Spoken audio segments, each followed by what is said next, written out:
La columna de Rolando Guido Barbano se titula El abogado del diablo. El abogado del diablo es un personaje que apareció por primera vez en la vida pública nacional en medio del caso Loam, uno de los casos más desesperantes que haya registrado nuestro país. El 13 de junio de 2024, Loam Danilo Peña, de 6 años, fue a almorzar con su papá a la casa de su abuela y desapareció. A partir de ahí empezó todo un gran enigma que aún hoy sigue vigente y que tiene que ver con saber qué le pasó exactamente a este chiquito. Cuando desapareció Loam se hablaron de muchas cosas, se habló de abuso de menores, se habló de gente que vendía niños, se habló de tráfico de personas transnacional y una gran serie de delitos que todavía hoy nos aterran. Cuando estaba comenzando la investigación, entre los primeros detenidos estuvo uno de los tíos de Loam, que es un hombre que se llama Antonio Benítez, que tenía antecedentes por cuatrerismo, que era un hombre de condición muy humilde y que había sido uno de los últimos que había estado junto a este chiquito. Cuando estaba en la comisaría de 9 de julio, en Corrientes, esperando a que se definiera su suerte, se le apareció a este hombre un abogado, José Fernández Codazzi. A Codazzi ya lo conocían mucho en Corrientes porque él se hacía llamar el abogado del diablo. ¿Por qué se le dice el abogado del diablo? Él se autodenomina así por sus vínculos con lo más terrible del mundo delictivo de Corrientes, pero también por sus vínculos de alto vuelo político. Un hombre que se mueve con gente de la élite correntina, pero que también defiende a delincuentes comunes. Es un abogado muy caro y que se jacta de ser el abogado del diablo porque él dice que es capaz de sacar de la cárcel a cualquiera. Benítez se asustó cuando lo vio en la comisaría y rechazó sus servicios. Fue la primera vez de Fernández Codazzi en el caso Loam. Nadie entendía bien cómo había llegado hasta la comisaría, ni qué lo movía, ni por qué estaba allí. Si lo había contratado a alguien, quién le estaba pagando los honorarios. Lo cierto es que durante unos días Fernández Codazzi desapareció. Transcurridas 4 semanas de la desaparición de Loam y cuando todo el país estaba en vilo, de repente Laudelina Peña, la esposa de Antonio Benítez, la tía de sangre de Loam, apareció de madrugada en una fiscalía en Corrientes diciendo que quería contar algo que sabía. Y ese algo era que Loam, en realidad en aquel almuerzo, había sido atropellado por la camioneta de 2 de los sospechosos que lo habían matado, que lo habían dejado agonizando, que lo habían cargado en esa camioneta y se lo habían llevado. Es decir, que lo que tanto nos preocupaba a todos en realidad había sido un accidente de tránsito terrible y que había sido seguido por la decisión perversa de alguien de esconder a Loam para que nunca se descubriera lo que había ocurrido, que era un accidente. Enseguida el gobierno correntino salió a decir, bueno, está todo aclarado, había sido un accidente, dejen de hablar de tráfico de niños, de turismo sexual, de todas las cosas horribles que están imaginando. Cuando empezamos a investigar un poco, descubrimos que quien había llevado a Laudelina a hacer esta declaración, que pretendía cerrar el caso ante los medios y ante la opinión pública y también darle un poco de alivio a la política, había sido José Fernández Codazzi, el abogado del diablo. Un hombre muy poderoso, un hombre muy importante, cuyos servicios Laudelina de ninguna manera podía pagar. Pasó el tiempo, Laudelina fue llevada a una cárcel, la trajeron hacia la capital federal y ahí logró hablar con alguien del servicio penitenciario y confesarle la verdad. Dijo Laudelina que Fernández Codazzi se le había aparecido de golpe en su casa, le había dicho que le iban a meter presa, le había mentido, le había dado 50.000 pesos, le había prometido comprarle una moto y que a cambio de eso ella había mentido en el expediente. Es decir, que alguien lo había mandado a Fernández Codazzi a tratar de cerrar el caso Loam con una mentira atroz, casi tan atroz como lo que estaba ocurriendo. Se le abrió una causa a Fernández Codazzi por coacción, por haber obligado a una persona a hacer algo que no quería, que era declarar una mentira, pero esa causa a los 6 meses se cerró. Y Fernández Codazzi siguió dando vueltas por Corrientes, haciendo su trabajo desde su estudio que está en la localidad de Esquina. No supimos más de él hasta los primeros días de este mes, hasta el domingo 3, cuando una mujer que se llama Mariana denunció que su ex marido, Josías Santos Reyes, de quien estaba separada por violencia de género, porque el hombre le pegaba, había llegado a su casa de esquina, de Corrientes, y le había dicho que quería ver a los 2 hijos que tenían en común. Ella había accedido porque era parte del acuerdo que tenían, y este hombre, Josías, se los había llevado a los 2, supuestamente para almorzar. Al rato había regresado y le había dicho: mira, me voy a llevar a los nenes a pescar, porque es un lindo paseo para hacer, necesitamos algo de ropa. Mariana olió algo raro y le dijo que mejor los dejara a los chicos. El más pequeño, el menor de los 2, se quedó con la mamá. Pero Josías Santos Reyes logró convencer al mayor, un nene de 6 años, la misma edad de Loan, de ir con él a pescar. Josías Santos Reyes desapareció con el nene. Mariana se quedó muy preocupada, pero eso no era nada en comparación con lo que iba a ocurrir. 5 horas más tarde, Josías Santos Reyes volvió hacia donde estaba Mariana, hacia la vivienda donde se había encontrado con otro hombre con el cual estaba charlando, y disparó 6 balazos contra todos los presentes. Hirió a uno de estos hombres de 3 tiros y escapó en una camioneta. Mariana obviamente sufrió un shock por lo que estaba pasando, pero más se preocupó porque ese hombre, el que había atacado a balazos a su amigo, tenía a su hijo con él y había desaparecido. Se lo dijo a la policía, Mariana, cuando llegaron a atender el tema del baleado, y no le prestaron atención. Al día siguiente recién la escucharon cuando ella salió a los medios y dijo: este hombre, Josías Santos Reyes, mi expareja, que es de origen brasileño, valió a una persona, pero tiene a mi hijo, y se lo llevó y desapareció, y lo tiene secuestrado, y yo tengo miedo de que se lo lleve para siempre. Recién ahí la escucharon, se lanzó la alerta Sofía y se lo empezó a buscar a nivel nacional a este niño, a quien no vamos a nombrar porque no ha tenido un final tremendo esta historia.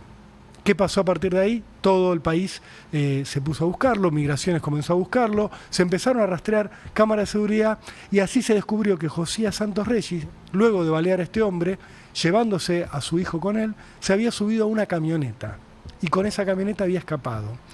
Esa camioneta era la camioneta del abogado del diablo, de José Fernández Codazzi.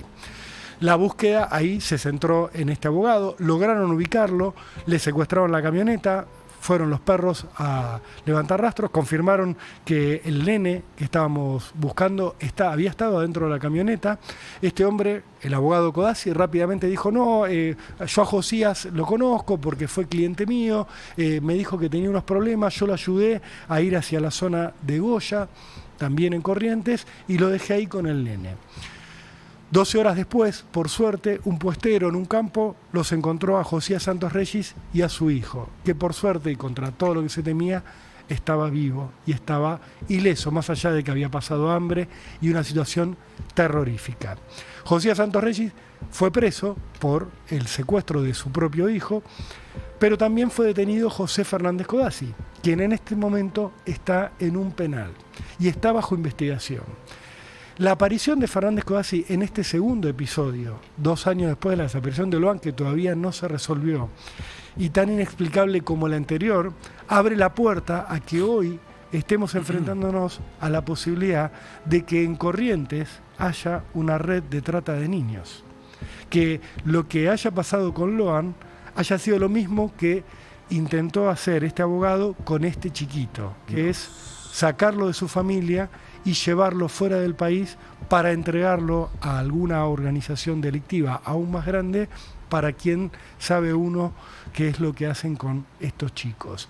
Nadie entiende cómo José Fernández Codazzi aparece vinculado con gente tan humilde, a la que no le cobra honorarios, y con la cual intenta plantear situaciones falsas alrededor de las desapariciones. Ahora, Rolo, perdón, vos tenés mucha experiencia cubriendo casos policiales en general, pero en particular en provincias donde por ahí la justicia, digamos, que mostramos los medios de comunicación está más lejos, ¿no? Obviamente.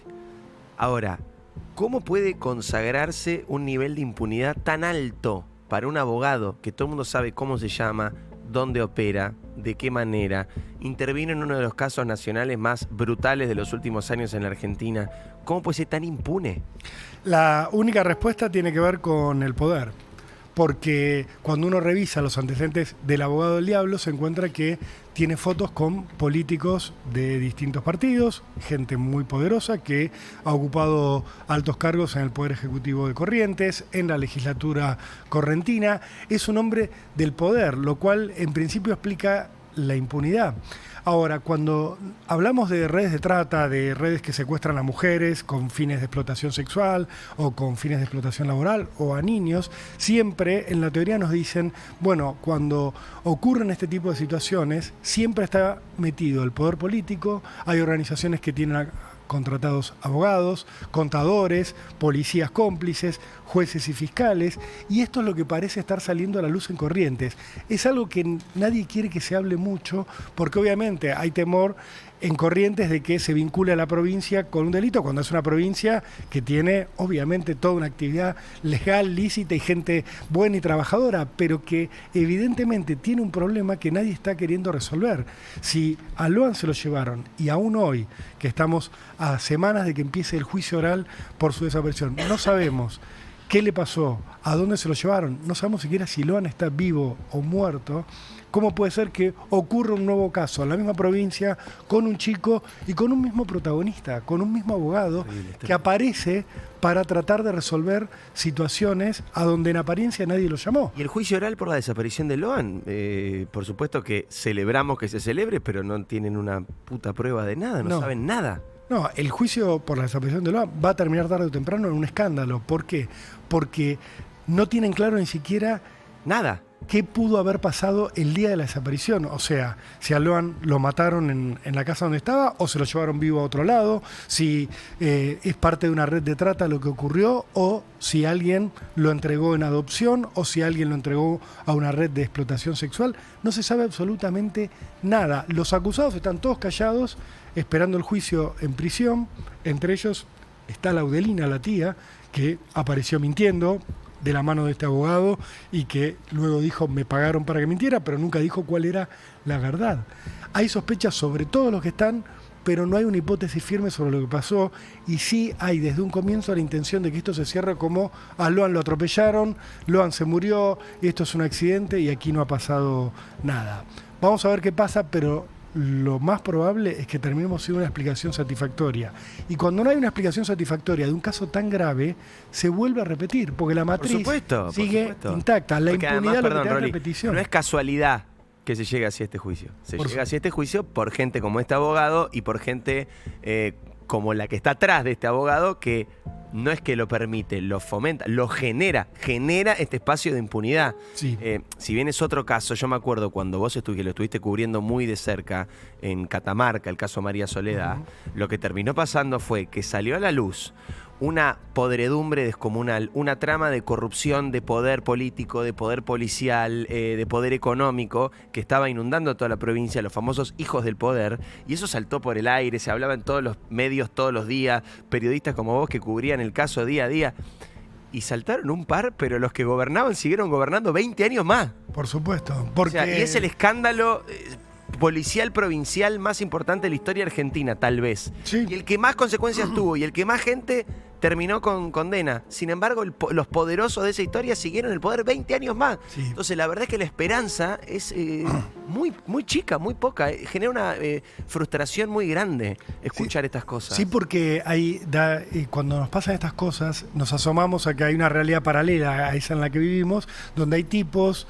en general, hombres, mujeres, que operan intereses recontra oscuras que nunca salen a la luz, salvo cuando se llevan a una víctima inocente que logramos percibir, porque muchas veces hay casos donde ni te enterás, que te enterás años después cuando llega el periodismo y dice, che, acá desapareció Loan. como ha pasado con el caso de este chiquito, y la gente decía, no, pero esto no es la primera vez que pasa, Claro. esto ya ocurrió, esto viene de tal administración o de tal gobernación. Ahora con lo que pasó con este nene, al que no podemos nombrar porque después de la alerta Sofía, que Obvio, se obvio. recupera, Está muy bien. obviamente hay que tratar de Preservarlo. su identidad para que pueda construir su vida sin tener esta mancha involuntaria sobre él.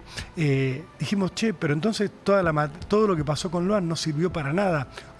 No sirvió para nada en el sentido de siempre tenemos la esperanza de que un caso tremendo por lo menos genere que no vuelva a ocurrir. Igual eso me parece que en todos los casos ¿no? Como cada menos que otra Sí, cosa. es la historia de nuestro país, Eso te iba a decir, sí, es la historia, que como- termina siendo Sigue siempre sorprendiendo, circular. pero a la vez es rosa lo gracioso, no en serio, pero que nunca termine de... Sí, y avanzar. más cuando a mí lo que me impacta es que hay casos a los cuales nadie le da bola. Sí, hay casos policiales, los contamos y no enganchan en la opinión pública y quedan como un poco olvidados. Pero el caso Loan Sí, que fue impacta. cadena Sí, nacional sí, fue. A eso voy. durante meses. No hablábamos de otra cosa. Pasó el tiempo, yo les digo Es muy Loan loco y todos cómo, saben perdón, lo Rolo, que de pasó. un segundo al otro el tema desaparece, o porque viene un tema, no sé, distinto, lo que sea, y no se habla más. Sí, también estamos en una era donde Sí, todo los es temas efímero, Son ¿no? más son, efímeros. son Bueno, más pero efímeros. No tendría que serlo por también. Y también cuando deja de haber noticias. Claro. Claro, cuando hay novedad, como, no hay... Claro, es como, bueno, che, sigan hablando de Loan. Bueno, ¿y qué te voy a contar? Sí, ya Porque está, sigue todo igual. me acuerdo con Canaletti en Cámara del Crimen, lo que hacíamos todas las ediciones era cerrar el programa diciendo cuántos días llevábamos sin tener noticias de Loan. Como una forma de recordarlo, pero no había noticia para dar, ¿no? La noticia era la no falta de noticia. novedades. Qué Es locura, decir, boludo. che, pasaron 6 meses, pasaron Es como que nada 12 meses, es como un que nada año. alcanza. Es lo que te decía de María. No alcanza con descubrirlos, no alcanza con que todo el país esté mirando, no alcanza con que todos los medios estén mirando, no alcanza con que descubras que el abogado es un chanta y un cómplice. No alcanza, nunca alcanza. Esa es la sensación. Nunca alcanza para que pague nadie de los que tiene que pagar. Seguro. Entonces te da una impotencia, te da una bronca, un dolor que es inmanejable. Y sobre todo, mucha gente en el chat que es de ahí, y esto que decías vos, a vos te pasa cada vez que vas a un lugar, nos pasaba a nosotros cuando yo estaba en Telenoche, lugar a donde ibas, vos ponías el micrófono de donde sea, todos saben, boludo, todos los vecinos saben dónde está el culpable de algo, dónde está el lugar donde se arma el bardo, ¿Por qué hay dónde está el tanto- coso, y después la justicia no lo hace. Y eso, no te voy a preguntar por qué, porque obviamente no hay respuesta, pero ¿qué? ¿Hay plata de por medio sin parar? Mirá, ¿Qué es lo que pasa? los grandes organizaciones criminales que manejan los grandes negocios ilegales, como el narcotráfico, como la trata de personas, Sí, si alguien se plata, mantienen te a pueden lo matar. largo del tiempo, no importa quién esté en el poder, porque son el verdadero poder, son la corrupción. El que llega administra esos negocios ilegales que están montados previamente y que van a subsistir. Es una matriz de corrupción Tremendo. tremenda. Supraestatal. mucha Es impotencia. más grande que los estados, nacionales, provinciales, municipales. Es impresionante. ¿Quién se va a es animar a terrible. decir algo de la gente que No, sepa? nadie, O sea, aparte no es- llegás a... Si te matan, te amenazan, chao, te tenés que ir. No, y los que sí se animan, tenés razón, pero los que encima sí se animan, no pasa nada. No pasa nada. No, por eso. Después no hay encima. justicia. Gracias, Rolo, para Hay seguir de justicia, cerca, obviamente. pero no la... Sí, no, o sea, no actúan, no funcionan, no pagan los que tienen que pagar. Ojalá algún día podamos contar otros finales para este tipo de Sin duda. historias.